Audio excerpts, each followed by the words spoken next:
Hey guys, welcome back to our channel. ನಾನು pregnancy ಜರ್ನಿಯಲ್ಲಿ mini vlogs ಮಾಡೋಣ ಅಂತ ಅನ್ಕೊತಾ ಇದ್ದೀನಿ.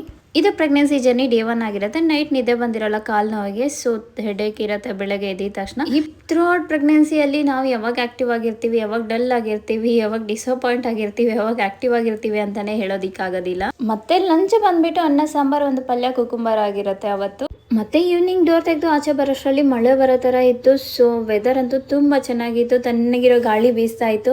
ಈ ಸೆಕೆಗೆ ಮನೆಯಲ್ಲಿ ಬೆಂದು ಈ ಥರ ಒಳ್ಳೆ ಗಾಳಿ ಬರ್ತಾ ಇದ್ರೆ ತುಂಬ ಚೆನ್ನಾಗಿತ್ತು. ಸ್ವಲ್ಪ ಹೊತ್ತು ಆಚೆನೆ ಆ ವೆದರ್ನ ಫೀಲ್ ಮಾಡಿಕೊಂಡು ಮತ್ತೆ ಪೂಜೆ ಮಾಡೋಣ ಅಂತ ಸ್ಟಾರ್ಟ್ ಮಾಡ್ತೀನಿ ಪೂಜೆ.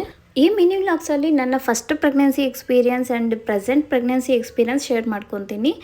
ಒಂದು ಪ್ರೆಗ್ನೆಂಟ್ ವುಮೆನ್ ಲೈಫ್ ಸ್ಟೈಲ್ ಯಾವ ಥರ ಇರುತ್ತೆ ಡೈಲಿ ಅಂತ ಶೇರ್ ಮಾಡೋಣ ಅಂತ ಅಂದ್ಕೊತಾ ಇದ್ದೀನಿ.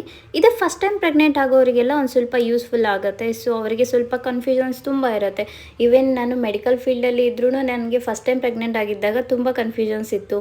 ಅದರಲ್ಲಿ ಫಸ್ಟ್ ಡೌಟ್ ಬಂದುಬಿಟ್ಟು ನಮ್ಮ ಪ್ರೆಗ್ನೆನ್ಸಿ ಕನ್ಫರ್ಮ್ ಆಗಿದ ತಕ್ಷಣ ಯಾವಾಗ ಹಾಸ್ಪಿಟಲ್ಗೆ ಹೋಗಬೇಕು ಅನ್ನೋದೇ ಫಸ್ಟ್ ಮೈನ್ ಡೌಟ್ ಬರೋದು. ಆ ಶಾರ್ಟ್ ಬಂದುಬಿಟ್ಟು ನಾನು ನೆಕ್ಸ್ಟ್ ಮಿನಿ ವ್ಲಾಗಲ್ಲಿ ಹಾಕ್ತೀನಿ, ಯಾವಾಗ ಹಾಸ್ಪಿಟಲ್ ವಿಸಿಟ್ ಮಾಡಬೇಕು ಅಂತ ಹೇಳಿಬಿಟ್ಟು.